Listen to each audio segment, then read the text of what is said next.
கர்த்தருடைய பரிசுத்த நாமம் மகிமைப்படுவதாக. இந்த காலை வேளையில் அருளுறுத்துடன் வாயிலாக உங்களை சந்திப்பதில் மிக்க மகிழ்ச்சியுள்ளவனாக இருக்கிறேன். என்னோடு கூட யோவான் 5ஆம் அதிகாரம் 17வது வசனத்தை வாசித்து நாம் சிந்திக்கலாம். இயேசு அவர்களை நோக்கி, என் பிதா இதுவரைக்கும் கிரியை செய்து வருகிறார், நானும் கிரியை செய்து வருகிறேன் என்றார். இங்கு பிதாவும் குமாரனும் ஒன்றாய் கிரியை செய்து கொண்டிருக்கிறார்கள். பிரியமானவர்களே, ஆதியாகமத்தில் நாம் பார்க்கிறோம் 2ஆம் அதிகாரம் 3வது வசனத்திலே, அவர் சகலத்தையும் சிருஷ்டித்து முடித்த பிறகு அவர் ஓய்ந்திருந்தார் என்று சொல்லி நாம் பார்க்கிறோம். பாருங்கள், தேவன் வானத்தையும் பூமியும் வான மண்டலங்களையும் உருவாக்கின பிறகு அவர் ஓய்ந்திருந்தார். இந்த ஓய்வு மன நிறைவான ஓய்வை குறிக்கிறது. ஆனால் இப்பொழுது பார்க்கிறோம், அவர் கிரியை செய்து கொண்டிருக்கிறார் என்று சொல்லி நாம் பார்க்கிறோம். ஏன் இந்த ஓய்வுக்கு பிறகு அவர் கிரியை செய்ய தொடங்கினார் என்று சொல்லி பார்க்கும் பொழுது, ஆதாமுடைய மீறுதல் மனித குலம் முழுவதும் பாவத்தில் விழுவதற்கான காரணமாகிவிட்டது. இந்த பாவத்திலே மனிதர்கள் இருக்கிறதுனாலே இதிலிருந்து அவர்கள் வெளியே வர வேண்டும் என்பதற்காக அவர் கிரியை செய்து கொண்டிருக்கிறார் என்று சொல்லி நாம் பார்க்கிறோம். நித்தியமான ஓய்வு, நித்தியமான இளைப்பாறுதல் மனிதர்களுக்கு வர வேண்டும் என்பதற்காக அவர் ஓய்வில்லாமல் கிரியை செய்து கொண்டிருக்கிறார்.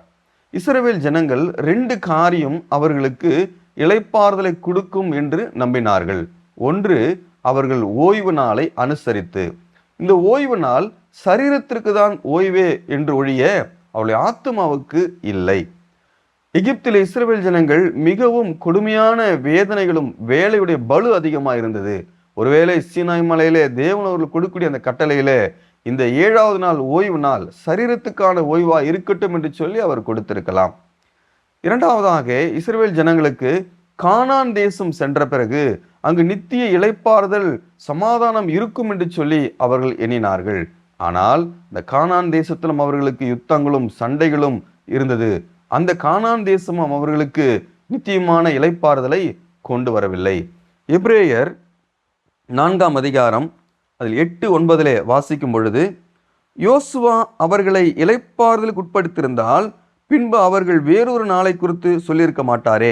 ஆகையால் தேவனுடைய ஜனங்களுக்கு இளைப்பாறுகிற காலம் இனி வருகிறதாய் இருக்கிறது. பாருங்கள், தேவனுடைய ஜனங்களுக்கு இளைப்பாறுதலான காலம் இனி வருகிறது. அப்படி என்று சொன்னால் அந்த வரக்கூடிய காலத்திலே ஒவ்வொரு ஜனங்களும் இளைப்பாறுதலுக்கு வர வேண்டும் என்று சொல்லி ஆண்டவர் கிரியை செய்து கொண்டிருக்கிறார். நாம் யோவான் 5ஆம் அதிகாரத்திலே வாசித்த அந்த பகுதியிலே 38 ஆண்டுகள் படுத்த படுக்கையா இருந்த மனிதனுக்கு சுகம் கொடுத்தார். அந்த பகுதியில் தான் நாம் வாசித்தோம், அவர் கிரியை செய்து கொண்டிருக்கிறார் என்று சொல்லி. சுகம் கொடுத்த பிறகு ஒரு வார்த்தை அங்கு சொல்லக்கூடியது நாம் பாருங்கள். யோவான் 5ஆம் அதிகாரம் 14வது வசனம், அதற்கு பின்பு இயேசு அவனை தேவாலயத்திலே கண்டு, இதோ நீ சொஸ்தமானாய், அதிக கேடானதொன்றும் உனக்கு வராதபடி இனி பாவம் செய்யாதே என்றார். தேவன் என்ன கிரியை செய்து கொண்டிருக்கிறார்? அதிக பாவம் செய்யாதபடி, அதிக கேடானது ஒன்று உனக்கு வராதபடி இனி பாவம் செய்யாதே என்று சொல்லக்கூடியதை நாம் பார்க்கிறோம். அப்போ மனிதனுக்கு ஆண்டவர் அங்கு 38 வருடமாய் படுத்திருந்த மனிதனுக்கு சுகம் கொடுத்தார். சுகம் கொடுத்ததனால் சரீரத்தில் இனி வியாதி வராது என்று பொருள் அல்ல, அந்த சரீரத்திற்கு மரணம் வராது என்று பொருள் அல்ல. பிறகும் அவருக்கு வியாதி வரலாம், மரணமும் வரலாம். ஆனால் அது அதிக கேடு அல்ல. அதையும் காட்டிலும் அதிக கேடு எதற்கு வருகிறது? ஆத்துமாவுக்கு வருகிறது. அந்த அதிக கேடான பாவத்தினால் வரக்கூடிய விளைவான தண்டனை மனிதனுக்கு அதிக கேடை உண்டாக்கக்கூடியதாய் இருக்கிறது. சரீர வியாதியை காட்டிலும், சரீர மரணத்தை காட்டிலும் அதிக கேடானது ஆத்துமாவுக்கு வருகிறது. அதிலிருந்து பிழைக்க வேண்டும் என்று சொல்லி தேவன் அந்த மனிதனுக்கு ஆலோசனை சொல்கிறார். அதுதான் நாம் வாசித்தோம். தேவாலயத்தில் கண்டு, நீ சொஸ்தமானாய், அதிக கேடானதொன்றும் உனக்கு வராதபடி இனி பாவம் செய்யாதே என்று சொல்லக்கூடியதை நாம் பார்க்கிறோம். பாருங்கள், இதே அதிகாரத்திலே 24வது வசனம், என் வசனத்தை கேட்டு என அனுப்பினவரை விசுவாசிக்கிறவனுக்கு நித்திய ஜீவன் உண்டு, அவன் ஆக்கினை தீர்ப்புக்குட்படாமல் மரணத்தை விட்டு நீங்கி ஜீவனுக்கு உட்பட்டிருக்கிறான் என்று மெய்யாகவே மெய்யாக உங்களுக்கு சொல்லுகிறேன். அப்படி என்று சொன்னால் அதிக கேடானது ஆத்மாவுக்கு வரக்கூடாது என்று சொன்னால் அவள் என்ன செய்ய வேண்டும்?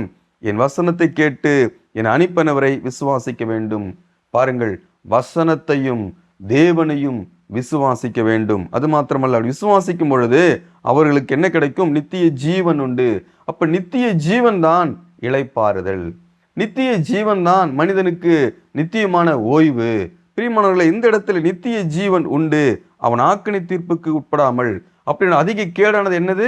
ஆக்கணி தீர்ப்பு.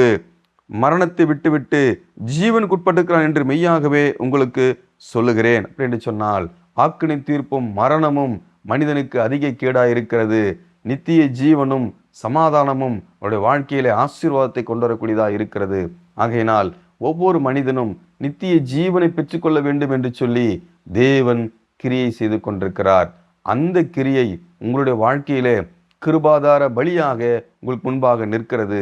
நீங்கள் செய்ய வேண்டியது கிறிஸ்துவை விசுவாசித்து வரக்கூடிய தேவ கோபத்திற்கு தப்பி உங்கள் ஆத்துமா பிழைக்கும்படியாக ஆத்துமா நாயகராகிய இயேசு கிறிஸ்துவிடத்தில் வந்து நீங்கள் அவரை விசுவாசித்து ஏற்றுக்கொள்ளும் பொழுது உங்களுடைய வாழ்க்கையிலே நித்திய இளைப்பாறுதல் கிடைக்கும் என்று சொல்லி வேதம் சொல்கிறது. இந்த நித்தியமான ஆசீர்வாதத்துக்குள் கடந்து வர இந்த காலை வேளையில தேவன் உங்களுக்கு கிருபை செய்வாராக.